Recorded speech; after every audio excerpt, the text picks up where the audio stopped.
अस्सलाम वालेकुम क्लास 8। आज हम एक्सरसाइज 9.1 के जो है वो क्वेश्चन सॉल्व करेंगे। Question number 2, 3, 4 and 6। ठीक है जी, स्टार्ट करते हैं अपना क्वेश्चन नंबर 2। क्वेश्चन नंबर 2 में इस एक्सरसाइज में आपने जो है वो पैथागोरस थ्योरम अप्लाई करने के बारे में सीखा था, और पैथागोरस थ्योरम जो है वो अप्लाई होता है आपके पास राइट एंगल ट्रायंगल पे।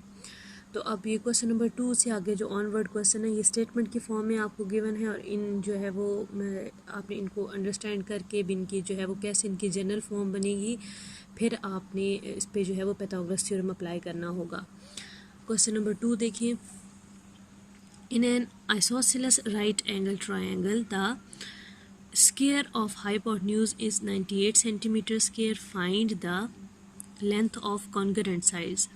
एक आइसोसेलेस राइट एंगल ट्रायंगल है। द स्क्वायर ऑफ हाइपोटेन्यूज, इसमें जो हाइपोटेन्यूज वाली साइड होगी उसका स्क्वायर आपको गिवन है। ठीक है, सिंपल हाइपोटेन्यूज नहीं गिवन, जो हाइपोटेन्यूज की साइड होती है उसका स्क्वायर आपको ऑलरेडी उन्होंने लेके बता दिया है कि उसका स्क्वायर जो होगा वो 98 सेंटीमीटर स्क्वायर की इक्वल है। Find the length of congruent sides, जो बाकी उसकी जो है वो राइट एंगल ट्रायंगल की, क्योंकि टोटल जो है वो 3 साइड्स होती हैं ट्रायंगल की, तो एक उन्होंने हाइपोटेन्यूज वाली साइड बता दी है उसका स्क्वायर लेके, बाकी जो दोनों साइड रह गई हैं मींस जो उसका अल्टीट्यूड रह गया है और जो उसकी बेस रह गई है वो अपनी क्या करनी है, फाइंड करनी है। अब ये मैंने जो है वो बनाई है राइट एंगल ट्रायंगल। अब क्योंकि आइसोसेलेस राइट एंगल ट्रायंगल है तो इट मीन्स कि इसकी वो आइसोसेलेस राइट एंगल ट्रायंगल ऐसी होती है जिसकी दो साइड्स आपके पास सेम होती हैं, दो साइड्स की जो मेजरमेंट होती है वो सेम होती है। अब क्योंकि हाइपोटेन्यूज उन्होंने खुद बता दी है कि ये हाइपोटेन्यूज होता है ना कि वो साइड जहाँ पे 90 का एंगल बन रहा हो उसकी बिल्कुल जो है वो जो ऑपोजिट साइड बन रही होती है। अब इधर 90 का एंगल बन रहा है तो ये वाली साइड हाइपोटेन्यूज होगी, तो इन्होंने स्क्वायर बता दिया कि ये 98 सेंटीमीटर स्क्वायर है। बाकी आपके पास ये वाली साइड रह गई है और ये वाली साइड रह गई है, तो इन दोनों की मेजरमेंट आपके पास सेम होगी। अगर फॉर एग्जांपल आंसर में मेरे पास ये वाली साइड 2 सेंटीमीटर आती है तो ये वाली साइड भी कितनी होगी, 2 सेंटीमीटर होगी। क्लियर? ठीक है जी, आगे देखिए। In isosceles right angle triangle the length of two sides is same. कि आइसोसेलेस राइट ट्रायंगल में जो दो साइड्स की लेंथ होती है वो क्या होती है, सेम होती है। अब ये देखिए राइट एंगल ट्रायंगल बनी हुई है। आप ज़रा इस पर पैथागोरस थ्योरम अप्लाई करें। इसकी मेन स्टेटमेंट क्या होती है कि हाइपोटेन्यूज का स्क्वायर आपके पास इक्वल होता है बेस का स्क्वायर प्लस ऑल्टीट्यूड का स्क्वायर। अब हाइपोटेन्यूज का स्क्वायर, अब स्क्वायर उन्होंने ऑलरेडी क्वेश्चन में आपको गिवन है, आपने दोबारा स्क्वायर फाइंड नहीं करना। 98 सेंटीमीटर स्क्वायर था। अब बेस की मैंने क्या सपोज किया था, बेस भी एक्सपोज की थी और अल्टीट्यूड भी एक्सपोज किया हुआ है मैंने, क्योंकि ये दोनों अननोन है मुझे फाइंड करने हैं। तो मैं बेस की जगह पे मैंने एक्स लिख दिया, उसका स्क्वायर आ रहा है तो यहाँ पे एक्स स्क्वायर आ जाएगा। अल्टीट्यूड भी एक्सपोज किया हुआ था तो ये उसका भी स्क्वायर ले लेंगे। X square plus x square आपके पास आ जाएगा 2x स्क्वायर के। क्लियर? अब यहाँ से मुझे ये x की वैल्यू चाहिए। x के साथ से जो है वो 2 को जब हटाएंगे इक्वेलिटी की साइड पे आएगा तो ये डिवाइड हो जाएगा। जब 98 डिवाइडेड बाई 2 करेंगे तो आंसर आपके पास आ जाएगा 49।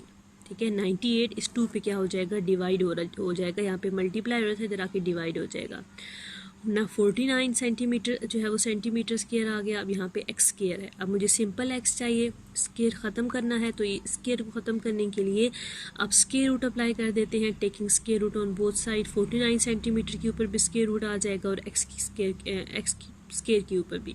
ये स्क्वायर इस रूट से कैंसिल हो जाएगा। अब 49 का एग्जैक्ट स्क्वायर रूट कौन से नंबर का बनता है, 7 का। जब 7 को 7 से मल्टीप्लाई करें तो आंसर आपके पास 49 आता है। ये 7 सेंटीमीटर आपके पास x का आंसर आ गया। मींस जो आपके पास बेस की मेजरमेंट आएगी वो भी 7 आएगी, और ये जो अल्टीट्यूड की मेजरमेंट है ये भी क्या है, 7 आएगी आपके पास। क्लियर? नेक्स्ट है आपके पास question number 3। A ladder 10 metre long is made to rest against a wall. एक लैडर है, लैडर जो सीढ़ी होती है, ठीक है, वो क्या है कि is made to rest against a wall, एक दीवार के साथ वो रेस्ट पोजीशन में है। Its lower end touch the ground at the distance from 6 centimetre from the wall. ठीक है, यहाँ तक पहले क्वेश्चन को अंडरस्टैंड करें। अब ये देखें, ये फॉर एग्जांपल लैडर है आपके पास। लैडर को जब दीवार के साथ रेस्ट पोजीशन पे लेके आए तो उसकी ऐसी शेप बनती है ना, ठीक है, थोड़ी सी जो है वो ये थोड़ी सी टेढ़ी आती है। अब ये दीवार है आपके पास, ये वॉल है, ये वाली चीज़, ये जो मैंने जो है वो यहाँ पे एक्स लिखा हुआ है, ये आपके पास वॉल है। ठीक है। यहाँ से जब मैंने इसको लैडर को खड़ा किया तो ये रेस्ट पोजीशन में बनी, तो ये इसकी जो है वो पोजीशन बन गई है। अब दोबारा से क्वेश्चन देखिए, एक लैडर है 10 मीटर लॉन्ग है, is made to rest against a wall. एक सीढ़ी 10 मीटर लंबी है, जब उसको दीवार के साथ रेस्ट पोजीशन पे लेके आते हैं तो उसकी मेजरमेंट कितनी बनती है उस सीढ़ी की? 10 मीटर। अच्छा जी, its lower end touch the ground at the distance of 6 metre from the wall. जो सीढ़ी का निचले वाला जो है वो इसका जो एंड है और जो ग्राउंड है, ग्राउंड के साथ जो वॉल है उनके दरमियान जो डिस्टेंस, वॉल और उसके जो लोअर एंड है उनके दरमियान जो डिस्टेंस बन रहा है वो कितना बन रहा है? 6 सेंटीमीटर बन रहा है। ठीक है जी। At what height above the ground the upper end touch of the ladder rest against a wall. आपने बताना है कि ये जो उसका अपर जो है वो उसका जो एंड है लैडर का, जहाँ पे वो दीवार के साथ रेस्ट पोजीशन पे जाके जो है वो हुई है, उसका आपने ग्राउंड से जो है वो डिस्टेंस बताना है। ये ग्राउंड है, ठीक है, ये इसका अपर एंड है, तो ये वाली आपने पोजीशन इसकी बतानी है भी यहाँ से लेकर यहाँ तक कितना डिस्टेंस बनेगा। ठीक है जी। अब देखिए, हाइपोटेन्यूज आपको 10 गिवन था, बेस आपको जो है वो 6 सेंटीमीटर गिवन थी, तो ये वाली साइड क्या कहलाएगी आपके पास? अल्टीट्यूड या परपेंडिकुलर कहलाएगी। क्लियर। अब मैंने खुद जो है वो इसके आप जो है वो खुद कोई भी इनके नाम दे दें, यहाँ पे सी लिख लें, इधर ए और इधर बी। अब क्या इसका मेन फार्मूला होता है? हाइपोटेन्यूज का स्क्वायर इक्वल होता है बेस का स्क्वायर प्लस अल्टीट्यूड का स्क्वायर। अब ये हाइपोटेन्यूज वाली साइड कौन सी है? A B. क्लियर। बेस वाली साइड कौन सी है? ए सी। और अल्टीट्यूड वाली साइड कौन सी है? B C. मीन्स आपने बी सी क्या करना है यहाँ पे? फाइंड करना है। अब वो ये फार्मूला अप्लाई करोगे, ये ए बी का square is equal to B C का स्क्वायर प्लस ए सी का स्क्वायर। ए बी का स्क्वायर मीन्स हाइपोटेन्यूज का स्क्वायर इक्वल होगा आपके पास बेस का स्क्वायर प्लस अल्टीट्यूड का स्क्वायर। ठीक है, या अल्टीट्यूड का स्क्वायर प्लस बेस का स्क्वायर। ये मैंने ए बी लिख दी है यहाँ पे। अब ए बी मीन्स ये वाली जो ए बी साइड है हाइपोटेन्यूज, वो आपको कितनी गिवन थी? 10 मीटर। वो आपने यहाँ पे लगा दिया 10 मीटर, 10 सेंटीमीटर का स्क्वायर। क्लियर।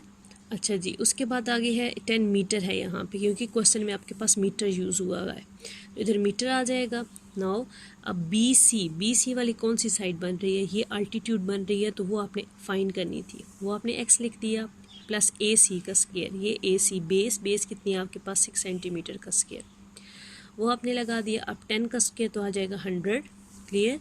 ये मीटर है, मीटर का स्क्वायर एक्स का स्क्वायर आ जाएगा, और 6 का स्क्वायर 6 × 6 तो 36 मीटर स्क्वायर। अब मुझे एक्स फाइंड करना है, 36 क्वालिटी किस साइड पे लाएंगे तो सब्ट्रैक्शन हो जाएगी।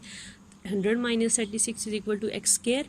ये आ जाएगा 64 is equal to x square. 64 taking square root on both side, तो 64 8 का एग्जैक्ट स्क्वायर रूट बन जाता है, तो 8 मीटर आपके पास आ जाएगा एक्स का आंसर। यानी कि एक्स आपके पास यहाँ पे कौन सी साइड थी? B C. यानी कि जो उसकी डिस्टेंस बन रहा है उसके अपर एंड से उसके ग्राउंड तक, वो कितना बन रहा है? 8 सेंटीमीटर। ठीक है जी। नेक्स्ट है आपके पास क्वेश्चन नंबर 4। क्वेश्चन नंबर 4 है, in a triangle A B C right angle is at point C. कि एक ट्राइंगल है आपके पास, ये आपने ए बी सी ट्राइंगल बनाई, right angle is at C. Right angle mean वो साइड जहाँ पे 90 का एंगल बन रहा है उसका आपने पॉइंट का क्या नाम रखना है? सी पॉइंट रखना है।